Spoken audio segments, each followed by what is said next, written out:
नमस्कार मित्रांनो, स्वागत आहे सर्वांचं ज्ञानधारावर। तर मित्रांनो, जे पण काही आपले जुने विद्यार्थी आहेत सर्वांना विनंती आहे हे चॅनल सबस्क्राइब करून घ्यायचं आहे, कारण इथून पुढे जे पण काही व्हिडिओ येतील या चॅनलवर अपलोड केले जाणार आहेत। आपलं जुनं चॅनल यूट्यूबकडून ब्लॉक करण्यात आलेलं आहे, त्यामुळे त्याला रिकव्हर करण्यासाठी वेळ लागत आहे। त्याच्यासाठी आपण हे चॅनल चालू केलेलं आहे। बाकीचे जे अपडेट आहे ती टेलिग्राम चॅनलला आपण देतच आहोत। तर मित्रांनो बघा, या व्हिडिओमध्ये आपण जीके आणि जीएसचे महत्त्वाचे प्रश्न उत्तरे कव्हर केलेली आहेत। तर जनरल नॉलेजचं जसं आपण रविवारी एक्झाम घेतली होती त्याच्यामध्ये बरेच विद्यार्थ्यांनी म्हटले होते की जीकेवरती थोडंसं फोकस करा सर, जीकेचे प्रश्न घ्या, कारण त्याच्यामध्ये मार्क जात आहेत। तर त्या अनुषंगानं आपण जीकेचे बरेचसे प्रश्न यामध्ये कव्हर केलेले आहेत। आणि त्यानंतर जीएस आणि नोंदणी मुद्रांक विभागावरील जे प्रश्न आपण यापूर्वीच्या व्हिडिओमध्ये घेतले नाहीत असे सर्व प्रश्न आपण या व्हिडिओमध्ये घेतलेले आहेत, त्यामुळे व्हिडिओ शेवटपर्यंत बघा। त्यानंतर या व्हिडिओमध्ये आपण 150 महत्त्वाचे प्रश्न बघणार आहोत, जे की येणाऱ्या परीक्षेच्या दृष्टीने तुम्हाला महत्त्वाचे ठरणार आहेत। यामध्ये मग आपण सुरुवात करूयात व्हिडिओला। आजच्या पहिला प्रश्न जर आपण बघितला मित्रांनो, तर नोंदणी व मुद्रांक विभागाचं मुख्यालय कुठे आहे असं विचारले आहे। तर मित्रांनो, महाराष्ट्रामध्ये नोंदणी व मुद्रांक विभागाचं मुख्यालय हे पुणे या ठिकाणी आहे। यानंतरच तुम्हाला हा जो प्रश्न आहे दुसऱ्या पद्धतीनं पण विचारला जाऊ शकतो की नोंदणी महानिरीक्षक व मुद्रांक नियंत्रक कार्यालय कुठे आहे, तर पुणे या ठिकाणी आहे असंही आपल्याला त्या ठिकाणी सांगता येईल। यानंतर प्रश्न क्रमांक 2 जर आपण बघितला, तर याच्यामध्ये नोंदणी व मुद्रांक विभाग काय कार्य करते असं विचारण्यात आलेलं आहे की नोंदणी व मुद्रांक विभागाचं कार्य काय आहे। तर बघा मित्रांनो, योग्य उत्तर असणार आहे स्थावर मालमत्ताच्या नोंदी ठेवणं व मुद्रांक शुल्क गोळा करण्याचं कार्य हे नोंदणी व मुद्रांक विभागाचं असलेलं आपल्याला या ठिकाणी पाहायला मिळतं। महत्त्वाचा प्रश्न आहे, IMP मध्ये ठेवू शकता तुम्ही हा प्रश्न, IMP मध्ये ठेवायचा आहे, विचारला जाऊ शकतो परीक्षेमध्ये तुम्हाला। यानंतर मित्रांनो, प्रश्न क्रमांक 3 आहे आपला, नोंदणी व मुद्रांक विभागाचे किती उपमहानिरीक्षक कार्यालये आहेत। तर महाराष्ट्रामध्ये एकूण नोंदणी व मुद्रांक विभागाचे किती उपमहानिरीक्षक कार्यालये आहे विचारलेलं आहे। तर एकूण 8 कार्यालये आहेत। योग्य उत्तर आहे 8 कार्यालये। मग ते कोणत्या कोणत्या ठिकाणी आहेत, तर अमरावती असेल, छत्रपती संभाजीनगर असेल, यानंतर लातूर असेल, मुंबई असेल, नागपूर, नाशिक, पुणे आणि ठाणे या एकूण 8 ठिकाणी उपमहानिरीक्षक कार्यालये आपल्याला नोंदणी व मुद्रांक विभागाची असलेली पाहायला मिळतात। यानंतर मित्रांनो, प्रश्न 4 असणार आहे आपला, नोंदणी व मुद्रांक विभागाचे किती दुय्यम निबंधक कार्यालये आहेत। तर महाराष्ट्रामध्ये एकूण 507 एवढे दुय्यम निबंधक कार्यालये नोंदणी व मुद्रांक विभागाचे असलेलं आपल्याला पाहायला मिळतं। सध्या स्थितीला म्हटलेलं आहे, सध्या 2025 मध्ये जेव्हा आपण व्हिडिओ बनवत आहोत या वेळेपर्यंत एकूण 507 एवढे दुय्यम निबंधक कार्यालये महाराष्ट्रामध्ये नोंदणी व मुद्रांक विभागाचे अस्तित्वात आहेत। यानंतर मित्रांनो, प्रश्न क्रमांक 5 आहे आपला, नोंदणी व मुद्रांक विभागाचे किती दुय्यम निबंधक कार्यालयाचे। मित्रांनो, प्रश्न क्रमांक 5 आहे आपला, नोंदणी व मुद्रांक विभागाचे कामकाज जे आहे ते कोणत्या कायद्यानुसार चालते असं विचारलेलं आहे। थोडंसं प्रश्न या ठिकाणी चुकलेला आहे। तर बघा, या ठिकाणी तुम्हाला प्रश्न काय विचारलेला आहे की कोणत्या कायद्यानुसार नोंदणी व मुद्रांक विभागाचं कामकाज जे आहे ते चालतं। तर हा योग्य प्रश्न आहे या ठिकाणी।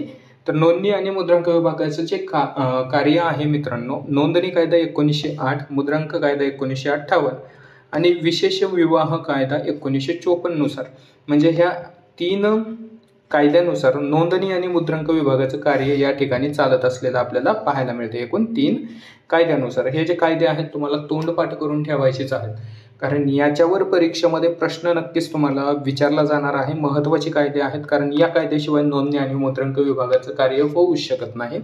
त्यामुळे याच्यानंतर मित्रांनो, प्रश्न 6 बघणार आहोत आपण, नोंदणी व मुद्रांक विभागाचे सचिव कोण आहेत। तर राजेश कुमार हे सध्या नोंदणी व मुद्रांक विभागाचे सचिव असलेलं आपल्याला पाहायला मिळतं। कधीचे आहेत, सध्याचे चालू। यानंतर पुढचा प्रश्न आहे, नोंदणी व मुद्रांक विभाग कोणत्या मंत्रालयाच्या अंतर्गत कार्य करते। तर योग्य उत्तर आहे आपलं महसूल मंत्रालयाअंतर्गत नोंदणी व मुद्रांक विभाग कार्य करत असतं। मग या ठिकाणी महसूल मंत्री कोण आहेत, तर चंद्रशेखर बावनकुळे हे सध्या महसूल मंत्री आहेत। त्यानंतर महसूल राज्यमंत्री कोण आहेत, महसूल सचिव कोण आहेत, तर हे पण प्रश्न परीक्षेमध्ये विचारले जाऊ शकतात तुम्हाला। प्रश्न क्रमांक 8 आहे मग यामध्ये आपला मुद्रांक विभागाचा सचिव कोण आहे? सध्याचे मुद्रांक विभागाचे सचिव कोण आहेत सध्याचे? तर राजेश कुमार हे सध्याचे मुद्रांक विभागाचे सचिव म्हणून कार्य करत आहेत, पाहत आहेत. यानंतर मित्रांनो प्रश्न क्रमांक 9 आहे आपला, पुणे महानिरीक्षक कार्यालयाचे सध्याचे नोंदणी महानिरीक्षक व मुद्रांक नियंत्रक कोण आहेत? तर रवींद्र बिनवडे हे असलेलं आपल्याला पाहायला मिळतं. योग्य उत्तर आहे रवींद्र बिनवडे. यानंतर प्रश्न क्रमांक 10 पाहणार आहोत आपण, महसूल राज्यमंत्री कोण आहेत? तर योगेश कदम हे सध्या महसूल राज्यमंत्री आहेत. महसूल मंत्री ही चंद्रशेखर बावनकुळे, तर महसूल राज्यमंत्री हे योगेश कदम आहेत.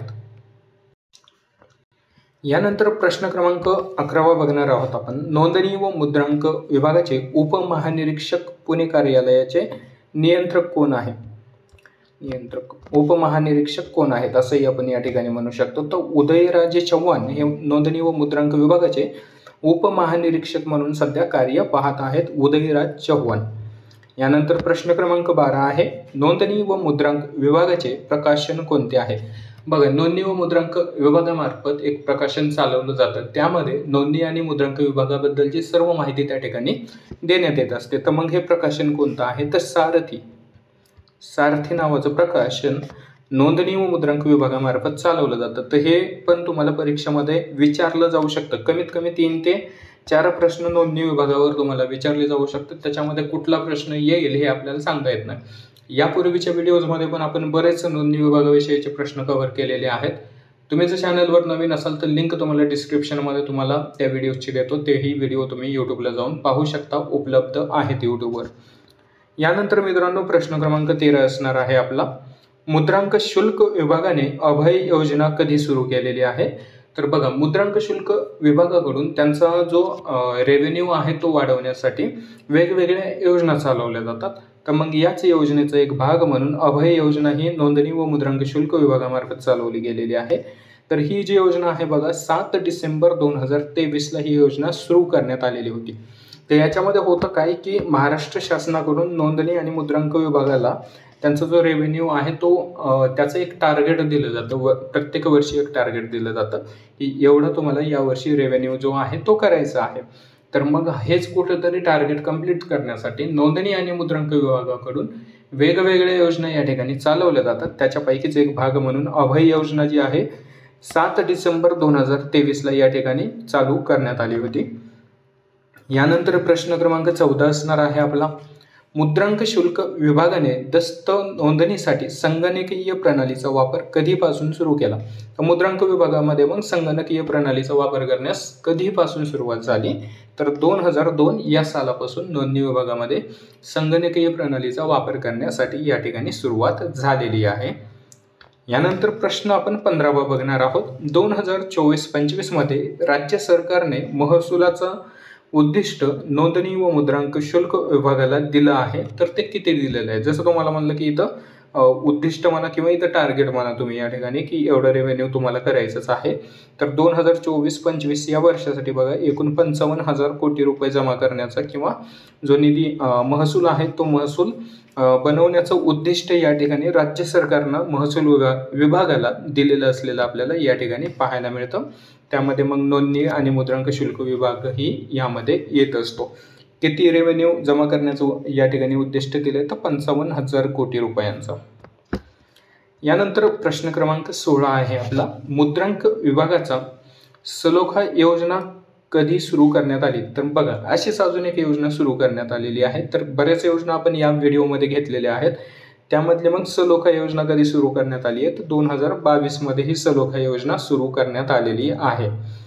याच्यानंतर प्रश्न क्रमांक 17 आहे आपला, एक राज्य एक नोंदणी योजना 2025 कोणत्या शहरातून या योजनेला सुरुवात करण्यात आली? तर या वर्षीची ही योजना आहे, हिला व्हेरिया MP मध्ये ठेवा तुम्ही, व्हेरिया MP मध्ये ठेवायचं या योजनेला. एक राज्य एक नोंदणी योजना ही मुंबई या ठिकाणाहून सुरू करण्यात आलेली आहे. योग्य उत्तर आहे मुंबई. कधी सुरू करण्यात आली आहे? तर 2025 मध्ये. तर तुम्हाला इसवी सन पण विचारलं जाऊ शकतं, ठिकाण पण विचारलं जाऊ शकतं किंवा मग कोणती योजना सुरू करण्यात आलेली आहे हे पण विचारलं जाऊ शकतं. 3 प्रकारे एकच प्रश्न तुम्हाला विचारला जाऊ शकतो. याच्यानंतर प्रश्न क्रमांक 18 आहे, सैनिक हो तुमच्यासाठी ही योजना मुद्रांक शुल्क विभागाने कधी सुरू केली? तर ही एक योजना आहे सैनिक हो तुमच्यासाठी. तर 2023 मध्ये ही सुरू करण्यात आलेली योजना आपल्याला पाहायला मिळतं. यानंतर प्रश्न 19वा पाहणार आहोत आपण. कोपेश्वर खिद्रापुरी लेणी कोणत्या जिल्ह्यात आहे? कोपेश्वरलाच खिद्रापूरची लेणी असंही म्हणतात. ही कोल्हापूर जिल्ह्यामध्ये असलेलं आपल्याला पाहायला मिळतं. योग्य उत्तर आहे कोल्हापूर. यानंतर मित्रांनो प्रश्न क्रमांक 20 आहे. 1955च्या नागरिकत्व कायद्याच्या कोणत्या कलमानुसार किंवा वंशावळीनुसार नागरिकत्व मिळवणे शक्य आहे? योग्य उत्तर आहे कलम 4 नुसार. यानंतर प्रश्न क्रमांक 21 आहे. 2025 मध्ये प्रकाशित झालेल्या सोर्स कोड या प्रसिद्ध पुस्तकाचे लेखक कोण आहे? तर बघा मित्रांनो 2025 मध्ये प्रसिद्ध झालेली पुस्तके जी आहेत ती तुम्हाला माहिती असणं आवश्यक आहे. त्याचे लेखक कोण आहेत ते माहिती असणं आवश्यक आहे. या व्हिडिओमध्ये आपण जे काही महत्त्वाची पुस्तकं आहेत ते कव्हर केलेली आहेत. कोण कोण 2025 मध्ये पुस्तके लिहिलेली आहेत आणि ती प्रसिद्ध झालेली आहे. तर बघा सोर्स कोड हे जे पुस्तक आहे हे बिल गेट्स यांनी लिहिलेलं आहे. योग्य उत्तर आहे बिल गेट्स. प्रश्न येऊ शकतो IMP मध्ये तुम्हाला याला ठेवायचं आहे. याच्यानंतर पुढे आपण पाहणार आहोत जनता की कहाणी मेरी आत्मकथा हे पुस्तक कोणी लिहिलेले आहे किंवा या पुस्तकाचे लेखक कोण आहेत? 2025च पुस्तक आहे. तर बंडारू दत्तात्रेय यांनी हे पुस्तक लिहिलेलं आहे. योग्य उत्तर आहे बंडारू दत्तात्रेय. प्रश्न क्रमांक 23 आहे आपला. दिया सलाई ही आत्मकथा पुस्तक कोणाचे आहे? योग्य उत्तर आहे कैलास सत्यार्थी यांचे हे पुस्तक आपल्याला पाहायला मिळतं. प्रश्न क्रमांक 24 आहे. रामानुजम हे पुस्तक कोणी लिहिलेले आहे? आता बघा मित्रांनो रामानुजन यांच्यावर 2 पुस्तके लिहिण्यात आलेली आहेत. त्यामधलं एक जे पुस्तक आहे अरुण सिंगल आणि दुसरं जे पुस्तक आहे देवेंद्र कुमार शर्मा यांनी लिहिलेलं आहे. मग रामानुजन यांचं कार्य असेल गणितामध्ये त्यांनी काय काय कार्य केलेलं आहे त्यांच्या जीवनावर आधारित असलेली ही पुस्तके असलेलं आपल्याला या ठिकाणी पाहायला मिळत असतं. यानंतर मित्रांनो प्रश्न 25वा बघणार आहोत आपण. वाय भारत मॅटर्स हे पुस्तक कोणी लिहिले आहे? तर योग्य उत्तर आहे एस जयशंकर यांनी हे पुस्तक लिहिलेले आहे.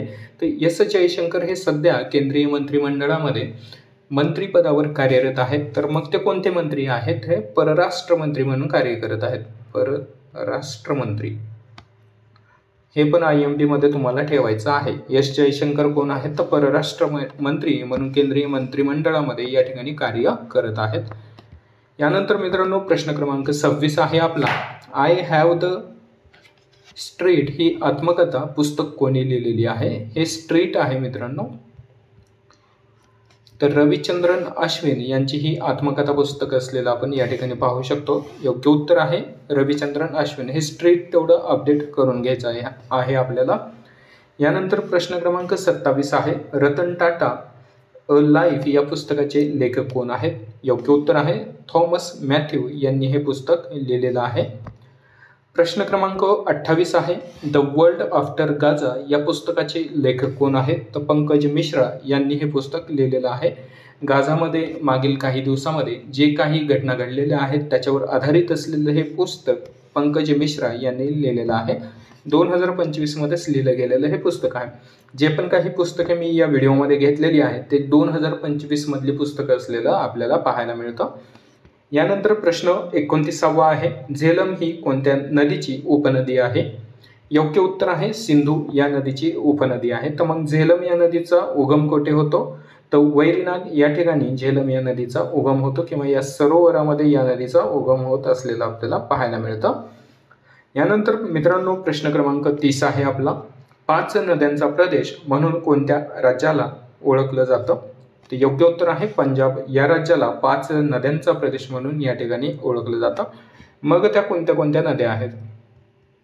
कोणत्या कोणत्या 5 नद्या आहेत ज्या पंजाबमधून वाहतात? जर याचं उत्तर तुम्हाला माहिती असेल तर कमेंटमध्ये त्या नद्यांची नावं तुम्हाला या ठिकाणी टाकायची आहेत, लिहायची आहेत. यानंतर मित्रांनो प्रश्न 31 आहे. अलिबाग हा समुद्र किनारा कोणत्या जिल्ह्यामध्ये आहे? योग्य उत्तर आहे रायगड या जिल्ह्यामध्ये अलिबाग हा समुद्र किनारा आपल्याला या ठिकाणी असलेलं पाहायला मिळतं. प्रश्न क्रमांक 32 आहे. ऑगस्ट ऑफर ही कोणत्या साली आणली? तर हे कोण आणलेलं आहे ऑगस्ट ऑफर? तर इंग्रजांनी आणलेली आहे.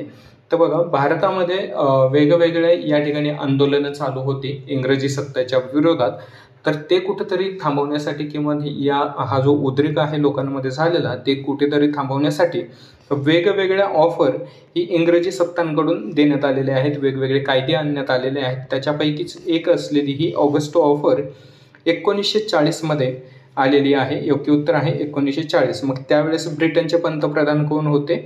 तर लिनिथिओ हे ब्रिटनचे पंतप्रधान असलेलं आपल्याला या ठिकाणी पाहायला मिळतं. यानंतर बघा, क्रिप्स मिशन कोणत्या वर्षी भारतात आले? तर क्रिप्स योजना काय आहे, क्रिप्स मिशन काय आहे, याच्याबद्दलची जी माहिती आहे आपण पुढच्या व्हिडिओमध्ये पाहूयात. सध्या आपण वन लाईनर पद्धतीनं जी प्रश्न उत्तरे आहेत ती कव्हर करत आहोत. तर क्रिप्स मिशन हे 1942मध्ये भारतामध्ये आलं होतं. कशासाठी? तर भारताची राज्यघटना ही भारतीयांनी लिहावी याच्यासाठी हे क्रिप्स मिशन जे आहे भारतामध्ये आलेलं आपल्याला पाहायला मिळतं, किंवा ब्रिटिशांकडून त्यासाठी मान्यता देण्यात आली होती या योजनेअंतर्गत. यानंतर मित्रांनो प्रश्न 34वा आहे, राजाजी योजना भारतात कोणत्या साली आली? तर 1944 या साली राजाजी ही योजना भारतामध्ये आलेलं आपल्याला पाहायला मिळतं. त्यानंतर वेवेल योजना कोणत्या वर्षी भारतामध्ये आली? तर 1945 या वर्षी ही वेवेल योजना भारतामध्ये आलेला आपल्याला पाहायला मिळत असतं. प्रश्न क्रमांक 36 आहे आपला, कॅबिनेट मिशन किंवा त्रिमंत्री योजना म्हणतो आपण यालाच, ही कोणत्या वर्षी भारतामध्ये आली? तर 1946 या वर्षी कॅबिनेट मिशन किंवा त्रिमंत्री योजना ही भारतात आलेली आपल्याला या ठिकाणी पाहायला मिळतं. तर प्रश्न क्रमांक 37 आहे आपला, माउंटबॅटन योजना कधी आली? तर या ठिकाणी बघा मित्रांनो, माउंटबॅटन ही जी योजना आहे भारतामध्ये कधी आली हे विचारण्यात आलेलं आहे. तर 1947 रोजी भारतामध्ये माउंटबॅटन योजना जी आहे ही आलेली होती. ही योजना जी आहे जाहीर करण्यात आली होती. तर कशा संबंधित होती? तर भारत पाकिस्तान जी फाळणी करण्यात आली तर त्या संबंधितील ही योजना असलेलं आपल्याला या ठिकाणी पाहायला मिळतं. याच्यानंतर प्रश्न क्रमांक 38 आहे, नेहरू अहवाल कधी आला? तर 1928 साली नेहरू अहवाल आलेला आपल्याला या ठिकाणी पाहायला मिळतो. प्रश्न क्रमांक 39 आहे, जातीय निवाडा कोणाचा होता किंवा जातीय निवाडा हा कोणी चालू केला? तर रॅमसे मॅकडोनाल्ड याने 1932मध्ये जातीय निवाडा या ठिकाणी चालू केलेला आपल्याला पाहायला मिळतो. यानंतर प्रश्न क्रमांक 40 आहे आपला, बहिष्कृत भारत हे वृत्तपत्र कधी सुरू झाले? तर 1927 साली हे वृत्तपत्र सुरू झालेलं होतं. तर कोण सुरुवात केलेली होती हे पण प्रश्न तुम्हाला परीक्षेमध्ये विचारला जाऊ शकतो. तर डॉक्टर बाबासाहेब आंबेडकर यांनी बहिष्कृत भारत या वृत्तपत्राची सुरुवात केलेली आपल्याला पाहायला मिळते. तर मग कधी केलेली आहे? तर 1927 साली. यानंतर प्रश्न क्रमांक 41 आपण बघणार आहोत, अखिल भारतीय दलित फेडरेशनचे मुखपत्र कोणते आहे? तर प्रबुद्ध भारत हे दलित फेडरेशनचं मुखपत्र असलेलं आपल्याला पाहायला मिळतं. 1956मध्ये हे जे मुखपत्र आहे हे चालू करण्यात आलेलं आहे. तर हे मुखपत्र कोणी चालू केलं होतं? तर डॉक्टर बाबासाहेब आंबेडकर यांनी. यानंतर प्रश्न क्रमांक 42 आहे, समता सैनिक दलाचे मुखपत्र कोणते आहे? तर समता हे समता सैनिक दलाचं मुखपत्र आहे. कोणी सुरू केलेलं होतं? तर डॉक्टर बाबासाहेब आंबेडकर यांनी. तर मग समता सैनिक दलाची स्थापना कधी झाली होती? तर 1924 या साली समता सैनिक दलाची स्थापना करण्यात आली होती. मग हे कोण केलेली आहे, कधी झालेली आहे, तर हे आपल्याला पाहून जायचं आहे परीक्षेला जाण्याच्या आधी. प्रश्न क्रमांक 43 आहे, मॅकमोहन ही सीमारेषा कोणत्या दोन देशादरम्यान आहे? तर भारत आणि चीन या दोन देशांदरम्यान मॅकमोहन ही सीमारेषा असलेली आपल्याला पाहायला मिळतं. याच्यानंतर प्रश्न क्रमांक 44 आहे, भारताची सर्वाधिक भूसीमा कोणत्या देशाला लागून आहे? तर बांगलादेशला लागून असलेलं आपल्याला या ठिकाणी पाहायला मिळतं. योग्य उत्तर आहे बांगलादेश. तर मग एकूण किती किलोमीटरची ही भूसीमा लाभलेली आहे? तर 4096 किलोमीटर एवढी लांबीची भूसीमा भारताला बांगलादेशची लागून असलेली आपल्याला पाहायला मिळतं. मग याच्यानंतर सर्वात कमी कोणत्या देशाची लागलेली आहे? तर सर्वात कमी अफगाणिस्तानची या ठिकाणी भारताला सीमारेषा जी आहे ती लागून असलेलं आपल्याला पाहायला मिळते. सर्वात जास्त आणि सर्वात कमी. मग दुसऱ्या क्रमांकाची सर्वात जास्त सीमारेषा कोणत्या देशाची लागलेली आहे? तर दुसऱ्या क्रमांकाची ही चीनची सीमारेषा भारताला लागलेली आहे. यानंतर प्रश्न क्रमांक 45 आहे आपला, सर रॅडक्लिफ रेषा कोणत्या दोन देशादरम्यान आहे? तर भारत पाकिस्तान आणि भारत बांगलादेश या दोन देशादरम्यान सर रॅडक्लिफ रेषा असलेला आपल्याला या ठिकाणी पाहायला मिळतं. मग भारत आणि बांगलादेशच्या दरम्यान कशी आहे, तर ज्यावेळेस पाकिस्तानची फाळणी झाली त्यावेळेस बांगलादेश हा पाकिस्तानचाच भाग होता. त्यावेळेस सर रॅडक्लिफ रेषा ही भारत आणि पाकिस्तान दरम्यान आखण्यात आली होती. त्यामुळे सद्यस्थितीला जर आपण पाहिलं तर भारत आणि बांगलादेश आणि भारत आणि चीन यांच्यामध्ये सर रॅडक्लिफ रेषा असलेलं आपल्याला पाहायला मिळतं. यानंतर मित्रांनो प्रश्न क्रमांक 46 आहे आपला, सर क्रिक रेषा कोणत्या दोन देशादरम्यान आहे? योग्य उत्तर आहे भारत आणि पाकिस्तान या दोन देशादरम्यान सर क्रिक रेषा असलेली आपल्याला पाहायला मिळते. एकूण ही रेषा जी आहे ही 96 किलोमीटरची रेषा आहे. राजस्थानच्या वाळवंटामध्ये ही जी रेषा आहे ही येत असलेली आपल्याला पाहायला मिळते.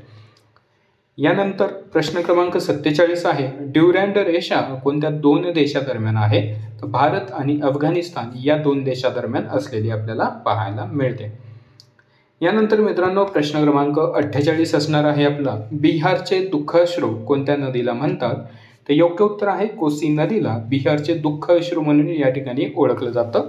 बिहारमध्ये दरवर्षी कोसी नदीमुळे महापूर येत असल्यामुळे या नदीला बिहारचं दुःख अश्रू म्हणून या ठिकाणी ओळखलं जातं. तर मग ही नदी कुठून येते बिहारमध्ये? तर नेपाळमधून येणारी ही नदी आहे. नेपाळ देशातून बिहारमध्ये प्रवेश करते आणि त्या ठिकाणी खूप मोठ्या प्रमाणात पूर परिस्थिती निर्माण करते. त्याच्यामुळे याला बिहारचे दुःख अश्रू म्हणून या ठिकाणी ओळखलं जातं.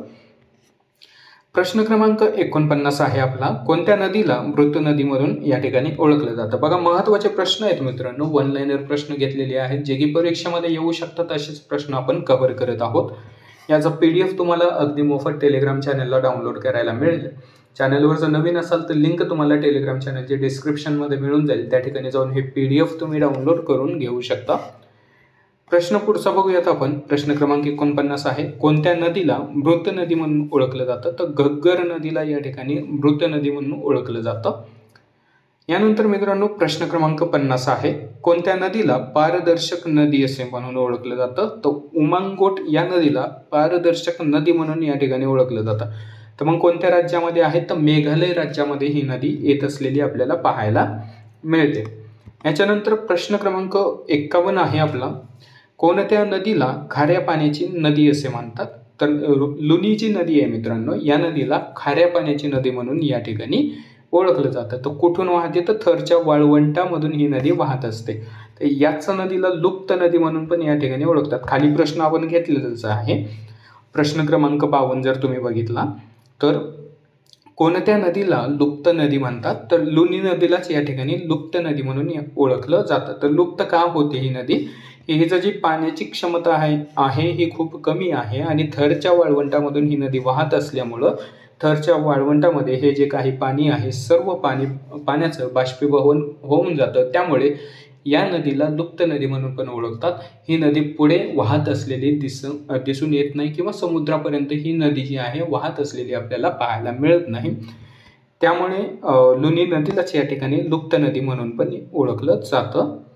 यानंतर मित्रांनो प्रश्न क्रमांक 53 आहे आपला, भारतातील कोणत्या नदीला घळईतून वाहणारी नदी म्हणतात?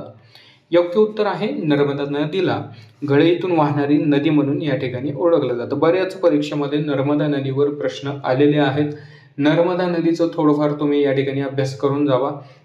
पश्चिम वाहिनी नदी महाराष्ट्रातील एकमेव पश्चिम वाहिनी नदी जर आपण म्हटलं तरी नर्मदा नदीला या ठिकाणी ओळखलं जातं. महाराष्ट्रातील पश्चिम वाहिनी नदी म्हणून या ठिकाणी. त्याच्यानंतर बघा प्रश्न क्रमांक 54 आहे, कोणत्या नदीला दक्षिण भारताची गंगा म्हणतात? तर कावेरी नदीला दक्षिण भारताची गंगा म्हणून या ठिकाणी ओळखलं जातं. प्रश्न क्रमांक 55 आहे, कोणत्या नदीला सूर्याची मुलगी असे म्हटलं जातं? योग्य उत्तर आहे यमुना नदीला सूर्याची मुलगी म्हणून या ठिकाणी ओळखलं जातं.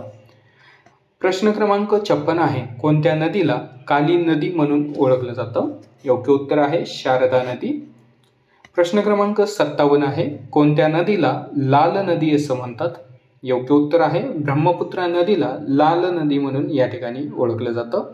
सोबतच जर आपण पाहिलं तर आसामचे दुःखाश्रू कोणत्या नदीला म्हणतात? योग्य उत्तर आहे ब्रह्मपुत्रा या नदीला आसामचं दुःखाश्रू म्हणून ओळखलं जातं.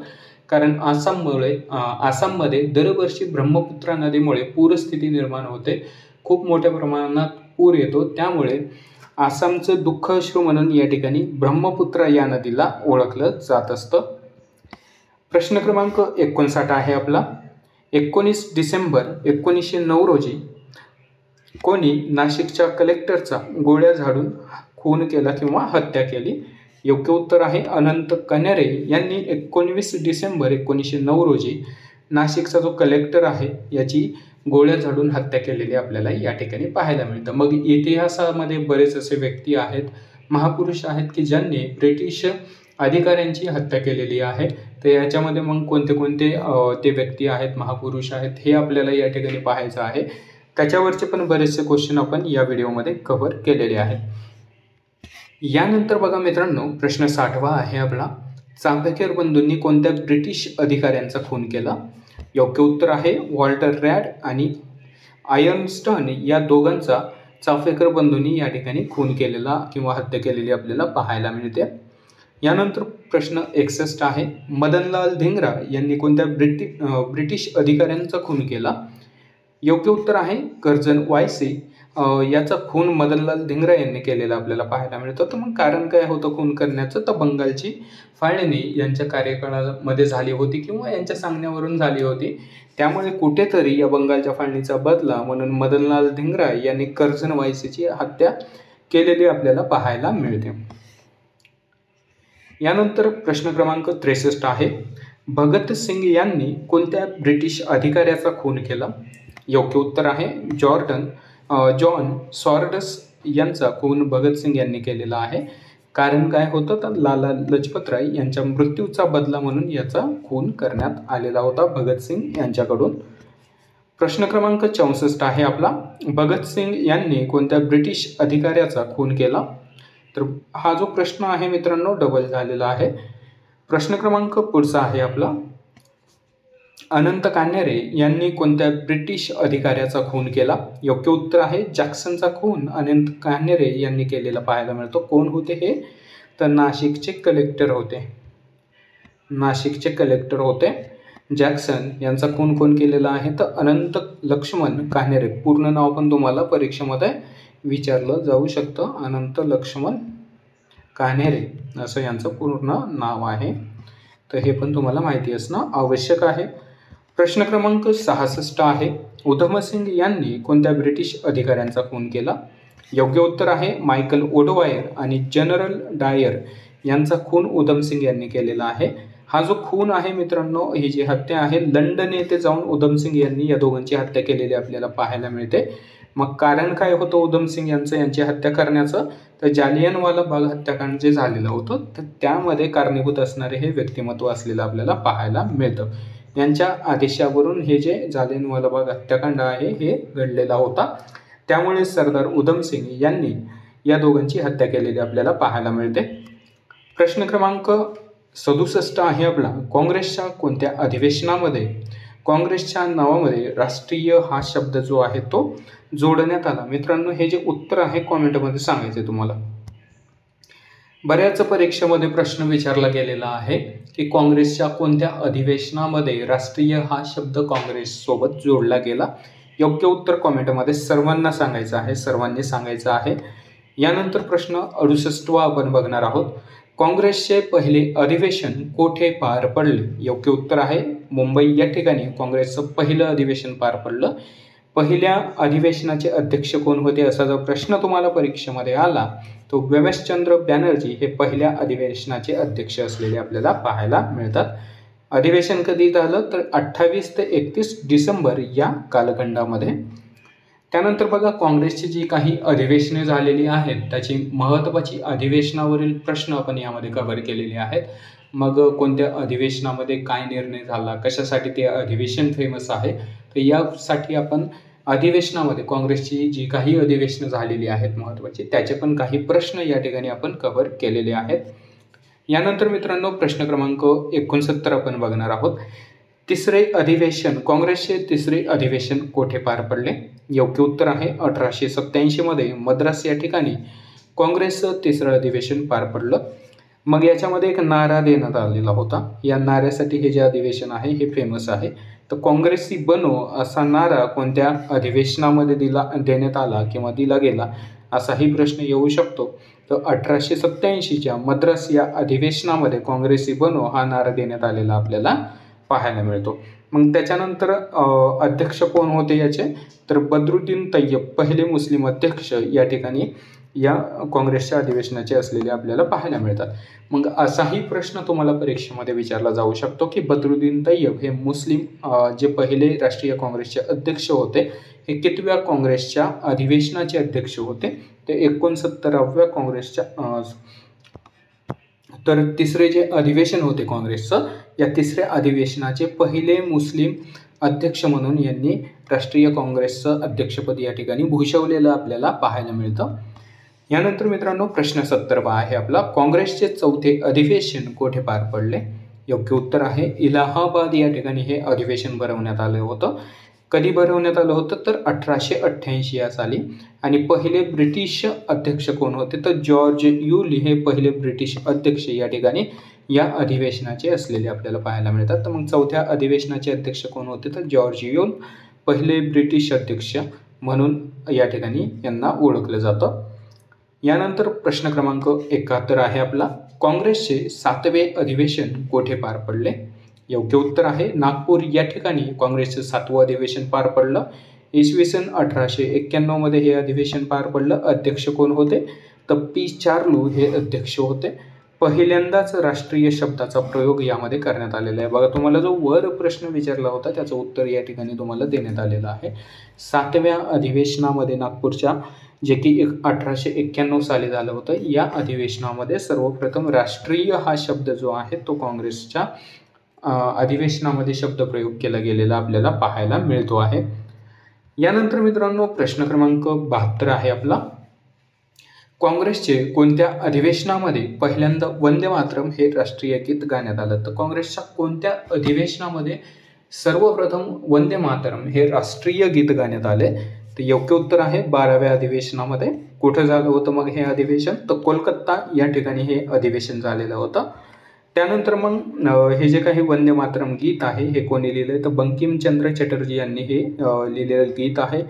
यांच्या कादंबरीमधून हे गीत घेण्यात आलेलं आहे. तर मग ती कादंबरी कोणती, तर आनंदमठ ही कादंबरी. बघा, 3-4 प्रकारचे प्रश्न आपण ह्या एकाच प्रश्नावर कव्हर करू शकतो किंवा या एकाच प्रश्नावर अवलंबून असलेले आपल्याला पाहायला मिळतात. कोणत्या कादंबरीमधून वंदे मातरम हे गीत घेण्यात आलेले आहे, तर आनंदमठ या कादंबरीतून. लेखक कोण आहेत, तर बंकिमचंद्र चटर्जी. भारताचे राष्ट्रीय गीत कोणते आहे, तर वंदे मातरम. यानंतर काँग्रेसच्या कोणत्या अधिवेशनात गायले गेले, तर 12व्या अधिवेशनामध्ये. मग हे अधिवेशन कोठे झाले होते, तर कोलकाता या ठिकाणी हे 12वे अधिवेशन झालेलं आपल्याला पाहायला मिळतं. यानंतर हे कितवे अधिवेशन होते, तर 12वे अधिवेशन असलेलं पाहायला मिळतं. म्हणजे 4 ते 5 प्रकारचे प्रश्न आपण याच प्रश्नावर अवलंबून कव्हर करत असलेलं पाहायला मिळतं आहे. यानंतर मित्रांनो प्रश्न क्रमांक 73 आहे आपला, काँग्रेसचे पहिले मराठी अध्यक्ष कोण आहेत? तर ए.जी. चांदावरकर हे काँग्रेसचे पहिले मराठी अध्यक्ष असलेलं आपल्याला पाहायला मिळतं.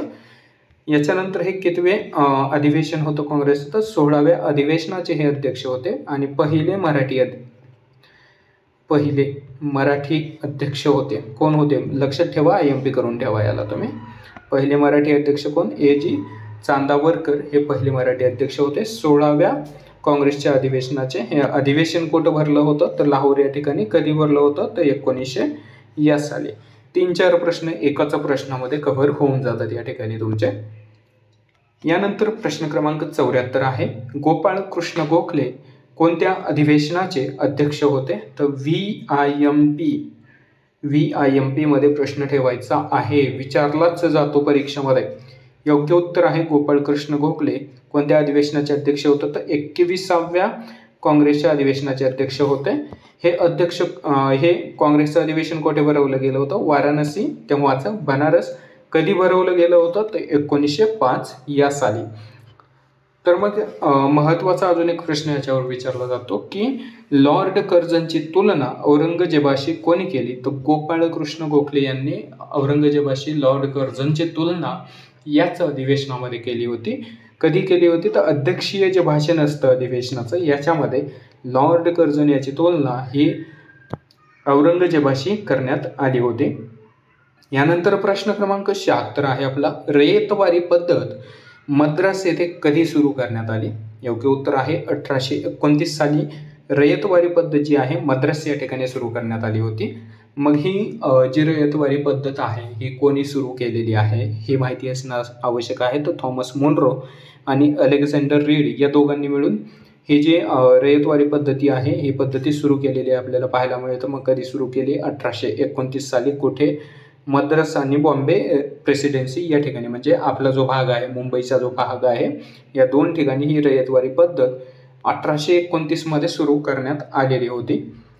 यानंतर बघा प्रश्न 77 आहे, कायमधारा पद्धत कधी सुरू करण्यात आली? तर 1793 साली लॉर्ड कॉर्नवॉलिस यांनी कायमधारा पद्धती जी आहे सुरू केलेली होती. यानंतर प्रश्न क्रमांक 79 आहे, महालवारी पद्धत कधी सुरू करण्यात आली? तर 1822 साली महालवारी पद्धत सुरू करण्यात आलेली आहे. तर हॉल्ट मॅग्झी यांनी ही जी पद्धत आहे सुरू केलेली आपल्याला पाहायला मिळतं. तर कोण केली हे पण विचारलं जाऊ शकतं. तर हे पण तुम्हाला नोट करून घ्यायचं आहे, याचा पण तुम्हाला अभ्यास या ठिकाणी करून जायचं आहे. प्रश्न 80 आहे, कायमधारा पद्धतीचा जनक कोणाला म्हणतात? तर लॉर्ड कॉर्नवॉलिस याला कायमधारा पद्धतीचा जनक म्हणून या ठिकाणी ओळखलं जातं. तर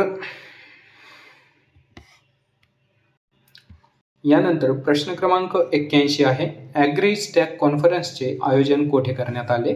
तर नवी दिल्ली या ठिकाणी याचं आयोजन करण्यात आलेलं आपल्याला पाहायला मिळतं. मग कोणत्या मंत्रालयाद्वारे हे आयोजन करण्यात आलं? तर कृषी मंत्रालयाद्वारे हे आयोजन करण्यात आलेलं आहे. बघा मित्रांनो, इथून आपले चालू घडामोडीचे प्रश्न जे आहेत ते सुरू होत आहेत. चालू घडामोडीविषयी सर्व महत्त्वाचे प्रश्न आपण कव्हर केलेले आहेत. ज्या विद्यार्थ्यांचा कन्सर्न होता की चालू घडामोडीमध्ये मार्क जात आहेत, लक्ष देऊन बघा, डेली बेसिसमध्ये अभ्यास करा, नोट करून ठेवा, नोट्स तुमच्याकडे डेली काढा, कारण जेणेकरून तुमच्या चालू घडामोडीचे मार्क जे आहेत ते तुमचे जाणार नाहीत. यानंतर प्रश्न 82 आहे आपला, भारताने कोणत्या देशाची रिअर अर्थ एलिमेंटची निर्यात जी आहे ही बंद केलेली आहे? योग्य उत्तर आहे जपान या देशाचे. तर भारतातून जे काही रिअर अर्थचं जे ट्रान्सपोर्ट जपानला होत होतं ते भारताने सध्या बंद केलेलं आहे. यानंतर प्रश्न क्रमांक 83 आहे, ई स्पोर्ट्स वर्ल्ड कप 2025चं आयोजन कोणत्या देशात करण्यात येणार आहे? तर बघा, हा पहिलं आयोजन आहे मित्रांनो. ई स्पोर्ट म्हणजे जे काही गेमिंग आहेत, जे क्रिकेट गेम असतील किंवा जे काही मोबाईल गेम आहेत, ऑनलाईन गेम आहेत, तर ह्यांचा वर्ल्ड कप जो आहे तो आयोजित करण्यात आलेला आहे. प्रथमच हा वर्ल्ड कप आयोजित करण्यात आलेला आहे. कोठे करण्यात आलेला आहे? तर सौदी अरेबिया या देशामध्ये. खूप सारे विद्यार्थी ओळखत असतील पबजी. तर यासारखे जे काही गेम आहेत, ऑनलाईन गेम आहेत, तर यांचं आयोजन करण्यात आलेलं आहे. यानंतर बघा मित्रांनो, प्रश्न क्रमांक 84 आहे, सोलार ऑर्बिटल मिशन कोणाद्वारे सुरू करण्यात आले आहे? योग्य उत्तर आहे नासा आणि ESA द्वारे हे जे सोलार ऑर्बिटल मिशन आहे हे चालू करण्यात आलेलं आहे या दोन संस्थांद्वारे. यानंतर प्रश्न क्रमांक 85 आहे, भारतात कितवी जनगणना सध्या सुरू आहे? तर मित्रांनो, 16वी जनगणना सध्या भारतामध्ये सुरू झालेली आहे. याच्यामध्ये मग 15वी जनगणना कधी झालेली आहे हा पण प्रश्न विचारला जाऊ शकतो. 2011 साली आपली शेवटची जनगणना झाली होती, 2011 या साली. मग कितवी जनगणना होती? ही 15वी जनगणना होती. आता कोणती चालू आहे? तर आता 16वी जनगणना सध्या चालू आहे. यानंतर मग ह्या वर्षी ही जी जनगणना होणार आहे डिजिटल स्वरूपात होणार आहे. डिजिटल स्वरूपात होणारी पहिली जनगणना म्हणून याच्याकडं पाहिलं जाणार आहे किंवा पाहू शकतो आपण. हाही प्रश्न एखाद्या वेळेस विचारला जाऊ शकतो तुम्हाला. यानंतर मित्रांनो प्रश्न 86 आहे आपला, साताऱ्यात होणाऱ्या 99व्या अखिल भारतीय मराठी साहित्य संमेलनाच्या स्वागत अध्यक्षपदी कोणाची निवड करण्यात आली आहे? योग्य उत्तर आहे शिवेंद्रराजे भोसले यांची निवड स्वागत अध्यक्षपदी या ठिकाणी करण्यात आलेली आहे. प्रश्न क्रमांक 87 आहे, नुकतेच भारताचे पंतप्रधान नरेंद्र मोदी कोणत्या देशाच्या सर्वोच्च नागरी पुरस्काराने सन्मान करण्यात आलेला आहे? तर सायप्रस देशाचा सर्वोच्च नागरी पुरस्कार पंतप्रधान नरेंद्र मोदी यांना देण्यात आलेला आहे. कधी देण्यात आलेला आहे? तर जून 2025 मध्ये. जून 2025 मध्ये सायप्रस देशाच्या दौऱ्यावर गेले असता यांना हा जो पुरस्कार आहे तो प्रदान करण्यात आलेला आहे. याच्यानंतर प्रश्न 88 आहे आपला, भारताच्या पहिल्या स्वदेशी कृषी ड्रोन हबचे उद्घाटन कोठे करण्यात आले? योग्य उत्तर आहे चेन्नई या ठिकाणी. प्रश्न क्रमांक 89 आहे आपला, भारतात कोणते राज्य अर्थसंकल्पात आरोग्य क्षेत्रासाठी सर्वाधिक वाटा मंजूर करणारे राज्य ठरले आहे? योग्य उत्तर आहे मेघालय. एकूण किती टक्के आरोग्यासाठी वाटा ठेवला आहे? तर 8% एवढा वाटा ठेवण्यात आलेला आहे मेघालयकडून. प्रश्न क्रमांक 90 आहे आपला, अहमदाबाद येथे झालेल्या विमान दुर्घटनेचा तपास करण्यासाठी कोणाच्या अध्यक्षतेखाली समिती नेमण्यात आली आहे? तर गोविंद मोहन यांच्या अध्यक्षतेखाली ही समिती नेमण्यात आलेली आहे. व्हेरी IMP मध्ये प्रश्न ठेवायचा आहे. लेटेस्टमध्ये झालेली गोष्ट आहे, परीक्षेमध्ये विचारली जाऊ शकते. प्रश्न 91 आहे आपला, ब्रिक्सचा 10वा सदस्य देश कोणता बनला आहे? योग्य उत्तर आहे व्हिएतनाम हा ब्रिक्सचा 10वा सदस्य देश या ठिकाणी बनलेला आहे. प्रश्न क्रमांक 92 आहे, ग्रीन लाईन बॉर्डर कोणत्या देशात आहे, जिला नुकतीच पंतप्रधान नरेंद्र मोदी यांनी भेट दिली? तर सायप्रस या देशामध्ये ही जी बॉर्डर आहे असलेलं आपल्याला पाहायला मिळतं. कोणती आहे? Green line border. कोणत्या दोन देशांदरम्यान आहे सांगा तुम्ही कमेंटमध्ये. कोणत्या दोन देशांदरम्यान ही जी ग्रीन लाईन बॉर्डर आहे जिथे पंतप्रधान नरेंद्र मोदी यांनी व्हिजिट केलेली आहे? यानंतर मित्रांनो प्रश्न 93 आहे, सिप्री अहवाल 2025 नुसार भारताकडे किती अणुबॉम्ब आहेत? योग्य उत्तर आहे एकूण 180 अणुबॉम्ब असलेलं यामध्ये वर्तवण्यात आलेलं आहे. प्रश्न क्रमांक 94 आहे, धरती आबा जनभागीदारी अभियान कोणत्या मंत्रालयाद्वारे सुरू करण्यात आले आहे? योग्य उत्तर आहे आदिवासी विकास मंत्रालय. यानंतर प्रश्न 95 आहे, ई नगरपालिका पोर्टल 2.0 कोणत्या राज्याने सुरू केले आहे? योग्य उत्तर आहे मध्य प्रदेश या राज्याने. प्रश्न क्रमांक 96 आहे, जागतिक सकल सेल दिन कधी साजरा करण्यात येतो? योग्य उत्तर आहे 19 जून. यानंतर मित्रांनो प्रश्न 97 आहे, सायबर सुरक्षा अभ्यास कोणत्या संस्थांद्वारे आयोजित करण्यात आला आहे? योग्य उत्तर आहे डिफेन्स सायबर एजन्सीद्वारे हा जो सायबर सुरक्षा अभ्यास आहे हा आयोजित करण्यात आला आहे. प्रश्न क्रमांक 98 आहे, जलगंगा संवर्धन अभियान कोणत्या राज्याने सुरू केले आहे? योग्य उत्तर आहे मध्य प्रदेश या राज्याने. प्रश्न क्रमांक 99 आहे, कोणती पाणबुडी विरोधी युद्धनौका भारतीय नौदलात दाखल झाली आहे? योग्य उत्तर आहे INS अर्नाळा ही युद्धनौका भारतीय नौदलामध्ये सामील झालेली आहे. याचं मग लोकार्पण कोण केलं? तर राजनाथ सिंग यांच्या हस्ते या युद्धनौकेचं या ठिकाणी लोकार्पण करण्यात आलेलं आहे. कोठे करण्यात आलेलं आहे? तर विशाखापट्टणम या ठिकाणी. विशाखापट्टणम या ठिकाणी या युद्धनौकेचं पाणबुडी विरोधी जी काही युद्धनौका आहे हिचं लोकार्पण करण्यात आलेलं आपल्याला पाहायला मिळतं. यानंतर प्रश्न क्रमांक 100 आहे, साहित्य अकादमी पुरस्कार 2025 कोणाला जाहीर झाला आहे? योग्य उत्तर आहे प्रदीप कोकरे यांना हा पुरस्कार जाहीर झालेला आहे. यानंतर प्रश्न क्रमांक 101 आहे, साहित्य अकादमी बालवाङ्मय पुरस्कार 2025 कोणाला जाहीर झाला? तर सुरेश सावंत यांना हा पुरस्कार जाहीर झालेला आहे. प्रश्न क्रमांक 102 आहे, भारताने कोणत्या देशासोबत UPI सेवा सुरू केलेली आहे? योग्य उत्तर आहे सायप्रस सोबत भारताने नुकतंच UPI सेवा जी आहे ती सुरू करण्याचा निर्णय घेतलेला आहे. यानंतर भारतीय तटरक्षक दलाने कोणते जशा लॉन्च केले आहे? तर अचल हे लॉन्च केलेलं आहे. यानंतर प्रश्न क्रमांक 104 आहे, अलियावती लोंगकमेर यांची कोणत्या देशाचा भारताचा राजदूत म्हणून निवड करण्यात आलेली आहे? योग्य उत्तर आहे उत्तर कोरिया. मित्रांनो IMP मध्ये हा प्रश्न तुम्हाला ठेवायचा आहे, महत्त्वाचा आहे. उत्तर कोरियासोबत सध्या परत जी काही एम्बेसी असेल ते चालू करण्याचं भारताकडून जाहीर करण्यात आलं आहे आणि त्याच पार्श्वभूमीवर यांची निवड जी आहे उत्तर कोरियाचे राजदूत म्हणून करण्यात आलेली आहे. यानंतर प्रश्न क्रमांक 105 आहे, साहित्य परिषदेने 2025 साठी किती भाषेसाठी युवा पुरस्काराची घोषणा केली आहे? योग्य उत्तर आहे 23. यानंतर प्रश्न क्रमांक 106 आहे, गोवा क्रांती दिन कधी साजरा करण्यात येतो? योग्य उत्तर आहे 18 जूनला गोवा क्रांती दिन साजरा करण्यात येत असतो. प्रश्न क्रमांक 107 आहे, इंटरनॅशनल बिग कॅट अलायन्सच्या पहिल्या DG पदी कोणाची नियुक्ती करण्यात आली आहे? योग्य उत्तर आहे सत्यप्रकाश यादव यांची नियुक्ती करण्यात आलेली आहे.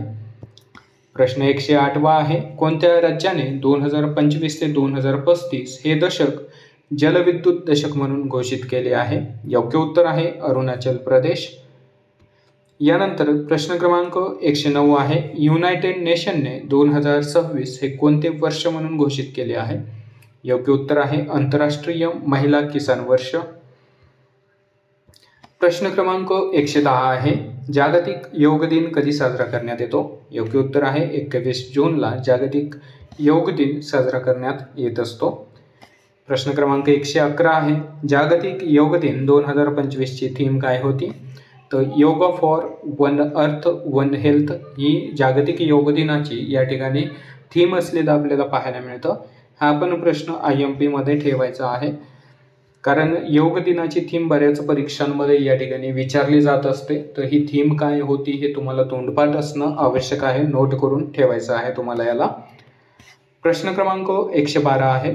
संसदेच्या अंदाज समितीच्या कार्यारंभाला 75 वर्ष पूर्ण होत असून अमृत महोत्सवी वर्षानिमित्त कोणत्या ठिकाणी राष्ट्रीय परिषद होणार आहे? योग्य उत्तर आहे मुंबई या ठिकाणी अमृत महोत्सवी राष्ट्रीय परिषद आयोजित करण्यात आलेली आहे. यानंतर प्रश्न क्रमांक 113 आहे. भारत आणि कोणत्या देशाने संरक्षण प्रादेशिक दळणवळण सहकार्य वाढवण्यासाठी सहमती दर्शवली आहे? तर भारत आणि क्रोएशिया या देशाने. प्रश्न क्रमांक 114 आहे. भारतातील सर्वात मोठ्या ऑटोमोबाईल गतिशक्ती मल्टी मॉडेल कार्गो टर्मिनलचे उद्घाटन कोणत्या राज्यामध्ये करण्यात आले आहे? योग्य उत्तर आहे हरियाणा या राज्यामध्ये. प्रश्न क्रमांक 115 आहे. देशातील पहिला महाराष्ट्र रेडिओ महोत्सव कुठे होत आहे? योग्य उत्तर आहे मुंबई या ठिकाणी. प्रश्न क्रमांक 116 आहे. UNOने कोणते वर्ष आंतरराष्ट्रीय सहकार वर्ष म्हणून घोषित केले आहे? योग्य उत्तर आहे 2025 हे वर्ष. याच्यानंतर प्रश्न क्रमांक 117 आहे. यावर्षी कितवा जागतिक योग दिन साजरा करण्यात येत आहे? योग्य उत्तर आहे 11वा. प्रश्न क्रमांक 118 आहे आपला. पहिली शूटिंग लीग ऑफ इंडिया कुठे आयोजित करण्यात येणार आहे? तर नवी दिल्ली या ठिकाणी ही लीग आयोजित करण्यात येणार आहे. प्रश्न क्रमांक 119 आहे. गुगलने आशियातील पहिला सेफ्टी इंजिनियर सेंटर कुठे लॉन्च केला आहे? तर हैदराबाद या ठिकाणी. प्रश्न क्रमांक 120 आहे. कोणते मंत्रालय भगवान बिरसा मुंडा पुरस्कार सुरू करणार आहे? तर आदिवासी मंत्रालय किंवा आदिवासी मंत्रालय भगवान बिरसा मुंडा पुरस्कार सुरू करणार आहे. यानंतर मित्रांनो प्रश्न 121 आहे. भारताने पहिल्यांदा लोकोमोटिव्ह कोणत्या देशाला निर्यात केले आहे? योग्य उत्तर आहे गिनी या देशाला. यानंतर प्रश्न क्रमांक 122 आहे. एडिट कंपनीने ब्रँड अँबॅसिडर म्हणून कोणाची नियुक्ती केली आहे? तर सचिन तेंडुलकर यांची नियुक्ती केलेली आहे. प्रश्न क्रमांक 123 आहे. Gender budgeting knowledge hub portal कोणत्या मंत्रालयाने लॉन्च केले आहे? तर महिला व बाल मंत्रालयाअंतर्गत हे जे जेंडर बजेटिंग नॉलेज आहे हब आहे पोर्टल आहे हे सुरू करण्यात आलेलं आहे महिला व बाल विकास मंत्रालयाकडून. यानंतर प्रश्न क्रमांक 124 असणार आहे आपला. विशाखापट्टणम येथे योग दिनी किती लाख लोकांनी योग करून विश्व विक्रम केलेला आहे? तर एकूण 3 लाख लोकांनी एकदाच योग करण्याचा विश्व विक्रम विशाखापट्टणम येथे उभारण्यात आलेला आहे. योग्य उत्तर आहे 3 लाख लोक या ठिकाणी जमा झाली होती योग करण्यासाठी. प्रश्न क्रमांक 125 असणार आहे आपला. योगांध्र मोहीम कोणी सुरू केल्याची घोषणा केली आहे? तर योग्य उत्तर आहे चंद्रबाबू नायडू यांनी ही घोषणा केलेली आहे आंध्र प्रदेश या राज्यामध्ये. प्रश्न क्रमांक 126 आहे. डोनाल्ड ट्रम्प यांना नोबेल शांतता पुरस्कार 2026 देण्यात यावा अशी शिफारस कोणत्या देशाने केली आहे? योग्य उत्तर आहे पाकिस्तान या देशाने. प्रश्न क्रमांक 127 आहे. पॅरिस डायमंड लीग भालाफेक 2025 स्पर्धेचे विजेतेपदक कोणी पटकावले? योग्य उत्तर आहे नीरज चोप्रा यांनी. तर मग किती मीटरचा हा यांनी भाला फेकला होता तर हे एकदा आपल्याला बघून घ्यायचं आहे. प्रश्न क्रमांक 128 आपण बघणार आहोत. अनंता चंद्रकासन हे कोणत्या देशाच्या MIT विद्यापीठाच्या प्रोवोस्टपदी नियुक्ती होणारे पहिले भारतीय ठरले आहेत? योग्य उत्तर आहे अमेरिका या देशाच्या. यानंतर प्रश्न क्रमांक 129 आहे. कोणत्या देशाच्या महिला मल्लांनी 23 वर्षाखालील आशियाई कुस्ती चॅम्पियनशिपमध्ये सांघिक विजेतेपदक मिळवले आहे? योग्य उत्तर आहे नेपाळ या देशाने. प्रश्न क्रमांक 130 आहे. SENA सेना देशांमध्ये सर्वाधिक कसोटी विकेट घेणारा आशियाई गोलंदाज कोण ठरला आहे? योग्य उत्तर आहे जसप्रीत बुमराह. यानंतर प्रश्न क्रमांक 131 आहे. 23 वर्षाखालील आशियाई कुस्ती चॅम्पियनशिपमध्ये पुरुष फ्रीस्टाईल स्पर्धेत भारताच्या संघाने किती सुवर्णपदक जिंकले आहेत? योग्य उत्तर आहे एकूण 6 सुवर्णपदके जिंकलेली आहेत. प्रश्न क्रमांक 132 आहे. कोणत्या देशाचा पुरुष क्रिकेट संघ T20 वर्ल्ड कप 2026 साठी पात्र ठरलेला आहे? तर कॅनडा देशाचा पुरुष संघ T20 वर्ल्ड कप 2026 साठी या ठिकाणी पात्र ठरलेला आहे. प्रश्न क्रमांक 133 असणार आहे आपला. कोणत्या विद्यापीठाने अनुसूचित जमातीसाठी जय हिंद योजना सुरू केली आहे? योग्य उत्तर आहे दिल्ली. प्रश्न क्रमांक 134 आहे. ICC T20 वर्ल्ड कप 2026 कोणत्या देशात होणार आहे? योग्य उत्तर आहे भारत आणि श्रीलंका या 2 देशादरम्यान. प्रश्न क्रमांक 135 आहे. डिजिटल पेमेंट अवॉर्ड 2024-25 कोणाला मिळाला? तर इंडिया पोस्ट पेमेंट बँकेला डिजिटल पेमेंट 2024-25 या वर्षीचा जो अवॉर्ड आहे तो देण्यात आलेला आहे. प्रश्न क्रमांक 136 आहे. वर्ल्ड रेन फॉरेस्ट डे 2025 कधी साजरा करण्यात आला? तर 22 जूनला हा डे साजरा करण्यात आला, हा दिवस साजरा करण्यात आला. प्रश्न क्रमांक 137 आहे. कोणत्या राज्याने देशातील पहिली योग नीती जाहीर केली आहे? योग्य उत्तर आहे उत्तराखंड या राज्याने. प्रश्न क्रमांक 138 आहे. भारताची पहिली हायड्रोजन बस कोठे सुरू करण्यात आली आहे? योग्य उत्तर आहे लेह लडाख या ठिकाणी पहिली हायड्रोजन बस सुरू करण्यात आलेली आहे, जी की भारतातील पहिली हायड्रोजन बस सेवा ठरलेली आहे. प्रश्न क्रमांक 139 आहे. भारताची पहिली हायड्रोजन बस लेह लडाख येथे सुरू झाली आहे. तिला कोणी बनवले आहे किंवा कोणत्या कंपनीने ही बस तयार केलेली आहे? तर NTPC लिमिटेड या कंपनीने ही बस तयार केलेली आहे. प्रश्न क्रमांक 140 आहे. ब्रह्मपुत्रा आदित्य ग्राम योजना कोणत्या राज्यात सुरू करण्यात आलेली आहे? तर योग्य उत्तर आहे ओडिसा या राज्यामध्ये ब्रह्मपुत्रा आदित्य ग्राम योजना ही जी योजना आहे चालू करण्यात आलेली आहे. प्रश्न क्रमांक 141 आहे. प्रतिभा सेतू पोर्टल कोणाद्वारे लॉन्च करण्यात आले? तर UPSC कडून हे जे पोर्टल आहे लॉन्च करण्यात आलेलं आहे. प्रश्न क्रमांक 142 आहे. एशियन इंडिव्हिज्युअल स्क्वॅश चॅम्पियनशिप 2025 मध्ये भारताच्या वेलावन सेंथिलकुमारने कोणते पदक जिंकले आहे? योग्य उत्तर आहे कांस्य पदक. प्रश्न क्रमांक 143 आहे. वर्ल्ड पॅरा ॲथलेटिक्स चॅम्पियनशिप 2025च्या शुभंकरचे नाव काय आहे? तर विराज शुभंकर असं पूर्ण नाव असलेलं आपल्याला पाहायला मिळतं. प्रश्न क्रमांक 144 आहे. वर्ल्ड पॅरा ॲथलेटिक्स चॅम्पियनशिप 2025च्या शुभंकर विराजचे कोणाच्या हस्ते लॉन्च करण्यात आलं? तर रेखा गुप्ता यांच्या हस्ते लॉन्च करण्यात आलेलं आहे. प्रश्न क्रमांक 145 आहे. अमेरिकेने कोणत्या देशाविरुद्ध ऑपरेशन मिडनाईट हॅमर सुरू केले आहे? तर इराण देशाविरुद्ध. व्हेरी IMP मध्ये प्रश्न ठेवायचा आहे. इराण आणि जे काही इस्रायलचं सध्या युद्ध चालू आहे याच्यावर जी पण काही अपडेट येईल डेली बेसिसमध्ये तुम्हाला त्या अपडेटचा अभ्यास करायचा आहे. डेली बेसिसमध्ये त्या अपडेट तुम्हाला ठेवायच्या आहेत. याच्यावर एखादा प्रश्न 100% विचारला जाणार आहेच.